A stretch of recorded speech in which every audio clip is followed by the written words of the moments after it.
Go ahead. Very good. I'll call the Finance Committee meeting to order. I want to acknowledge and thank our City Manager, Eric Hansen, for being here, Jennifer Heft, our Assistant City Manager, Michelle Blair, our Economic Development Director, Joe Riegelsberger, our Finance Director, and certainly our Law Director. Jeff Forbes is with us, and Mayor Grossman is with us, and Councilmember Bradburn is here. So let's kick this meeting off. I know we have a council meeting at 7, so I want to get right into where we left off at our former Finance Committee meeting.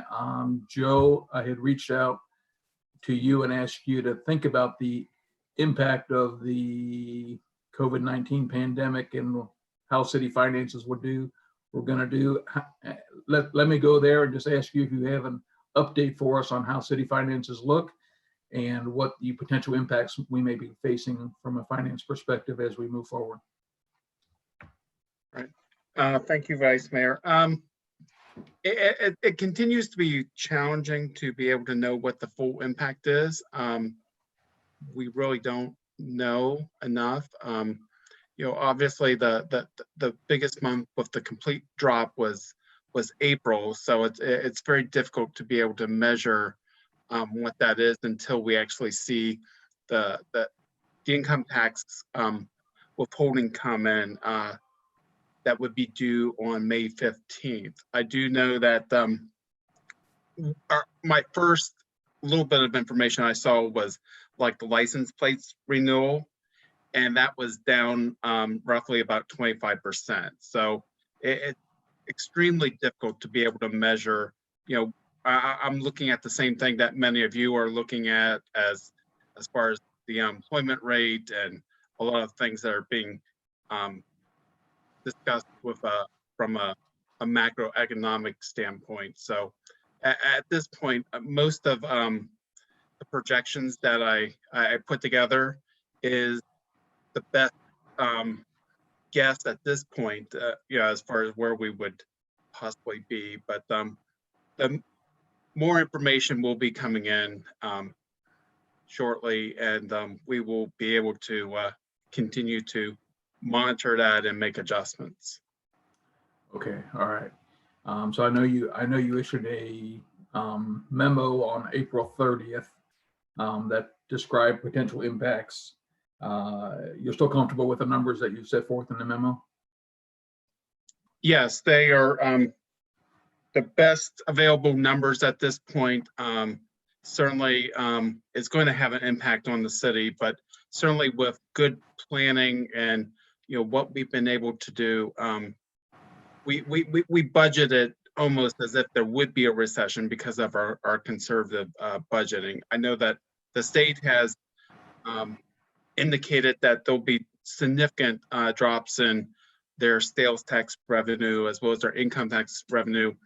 We currently don't budget anything for, like for example, local government funding. So that type of approach as far as how we've managed our finances is going to help us a great deal. We're going to see a decline. There's no question about that, but the way we budget, we're going to be able to absorb that within the short term. It's more of a long-term concern that we would have as far as capital projects and the amount that we would set aside for capital improvement.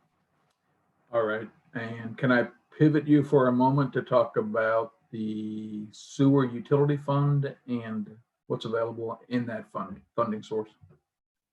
Yes, certainly the item that's on the agenda is a discussion about forgoing 1 month of sewer fees from all customers. The sewer fund is in fairly healthy shape. The part that has helped us a great deal with that was several years ago we did a refinancing of the bonds, so we were able to save money from that, as well as because of a lot of improvements.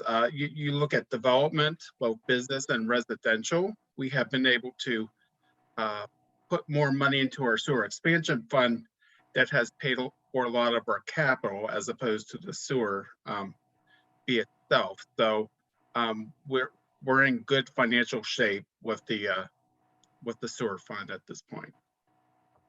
And let me ask you, if we were to forego collection of the sewer fund for 1 month, how much does that impact the sewer fund? The impact is roughly about $680,000. That would be 1 month. That would be revenue from both residential and commercial, and that would be overall for 1 month. So $680,000. Correct. A lot right. would depend on usage, but yes, that's approximately what it would be. All right.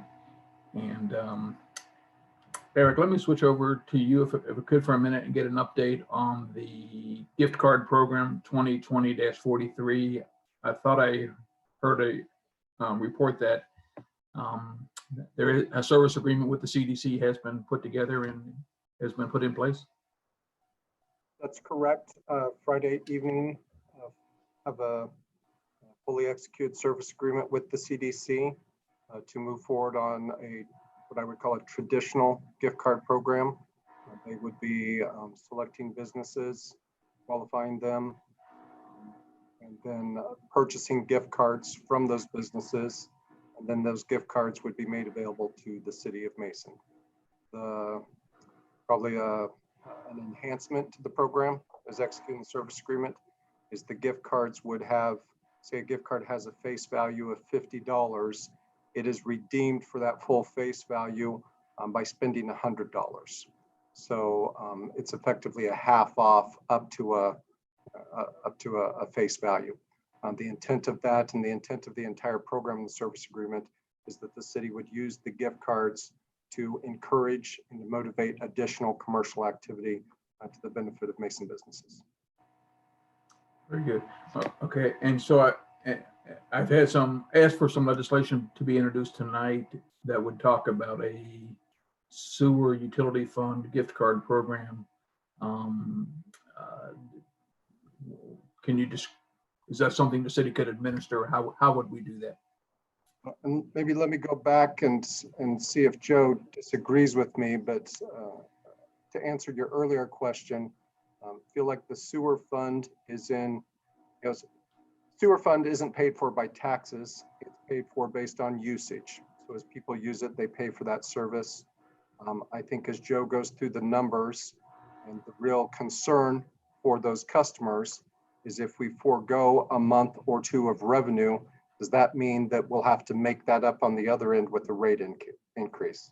And I think Joe could absolutely say that you're not looking at any rate increase by effect of what you're proposing with tonight's ordinances. All right, so there's unmute his phone or unmute his mic. That means he's 2 thumbs up. Yes, I would agree with that. And in fact, you know, in a few years, I would say that we need to look at a rate study and possibly look at decrease the rate.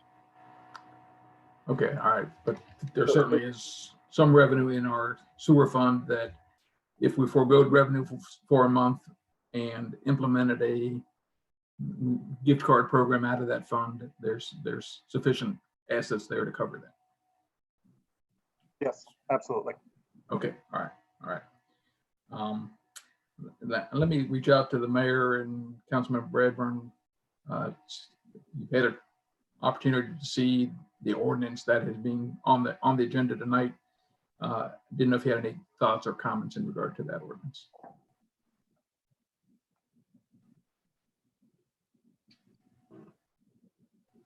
Tony?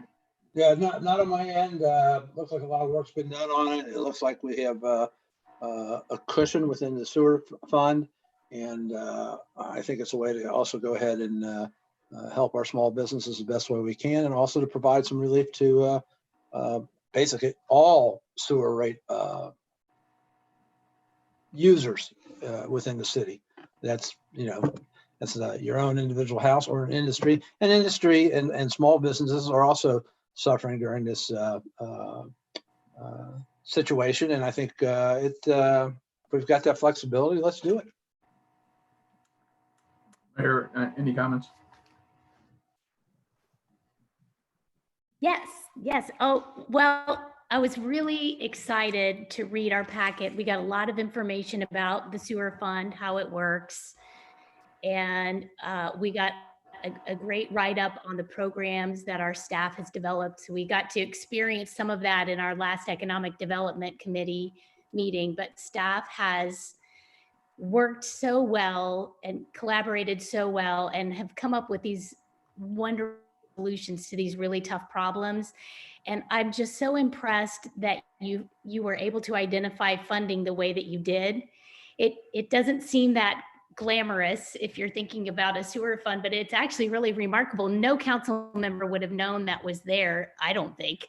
I mean, we have a line item in our budget, there's a sewer fund, but our finance director and economic director have been so creative and hardworking. I just can't thank you enough. It's such a comprehensive approach because not only are we able to provide a little bit of relief to 11,000 customers that get sewer services from us. I believe 90% of that is residents. Is that correct?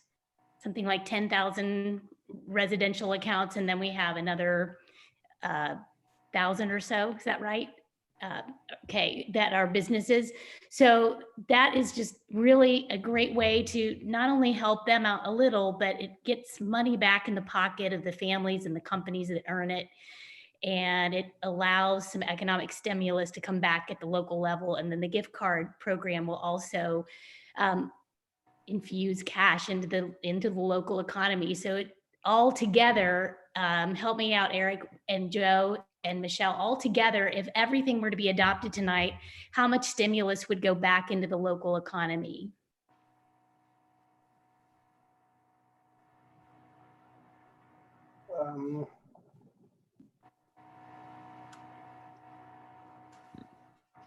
Just shy of 2 million. That's incredible. I'm really excited about it. I hope it passes. But we'll have to see. Time will tell here in the next hour or so, but it's just a really creative program, and our staff is using the principles that they're so used to using. They're applying that to this particular tough problem with small businesses. And so I don't know if any of you would like to elaborate on that while we've got you here in this committee setting. I know we'll talk about it again at our meeting at 7. What do you think? Mayor, Yeah. if you further include the CDC, call it the traditional gift card program, you are in excess of $2 million. Yeah.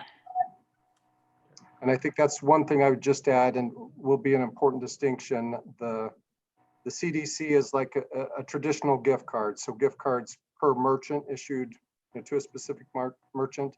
The Come Together Mason gift card is a different concept that more treats as a flexible card that can be used at multiple merchants.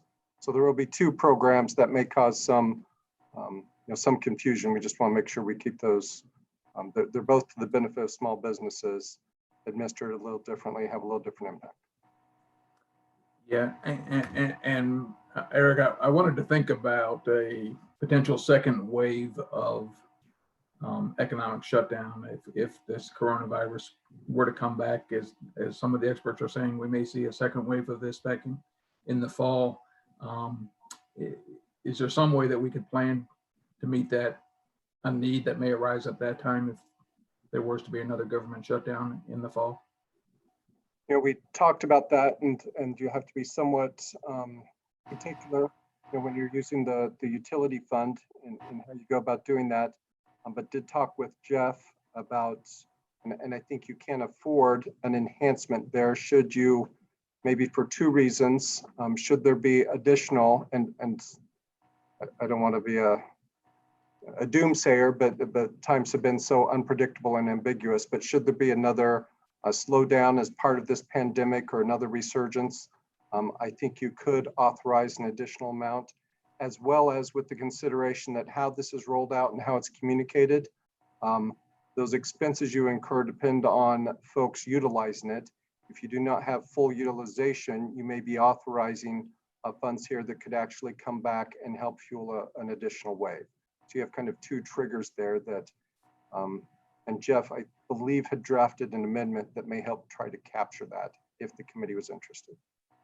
Yeah, Jeff, if you could speak to that, that might be maybe some of interest. Certainly.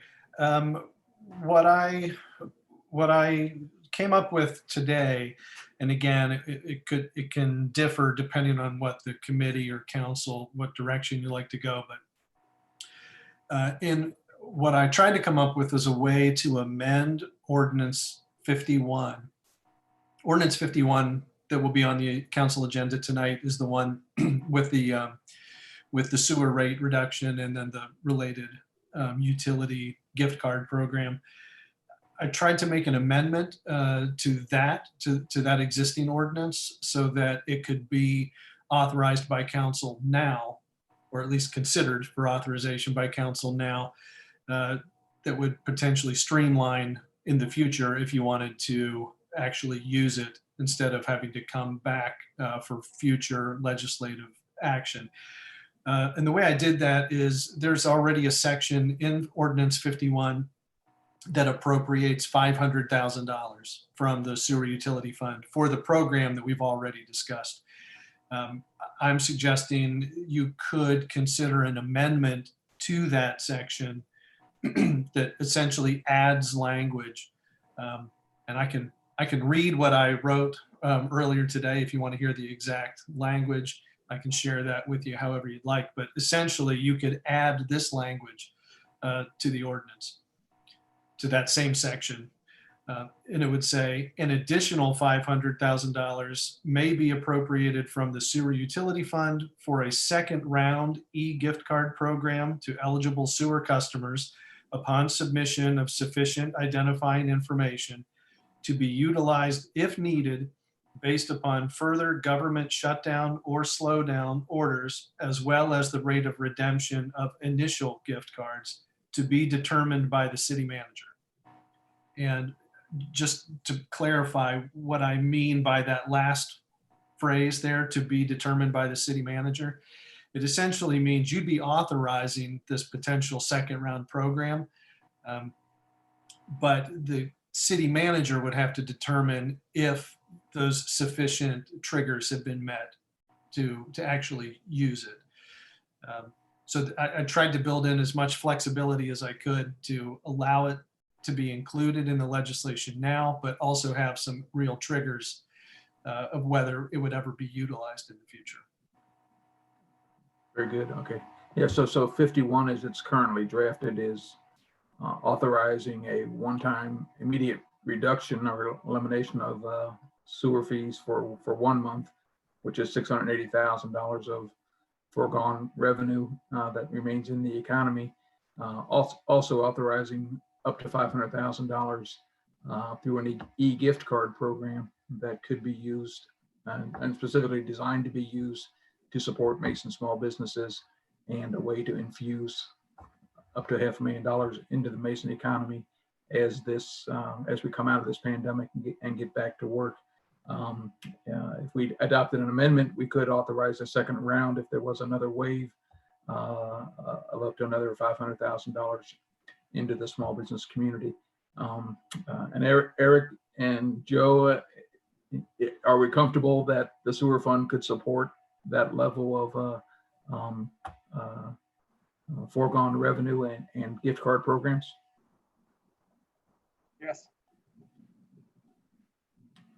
And so members of the committee, I would just, I don't know, Mayor, if you have any thoughts on whether those are appropriate items for us to consider. I certainly believe it would be appropriate for us to do both of those things.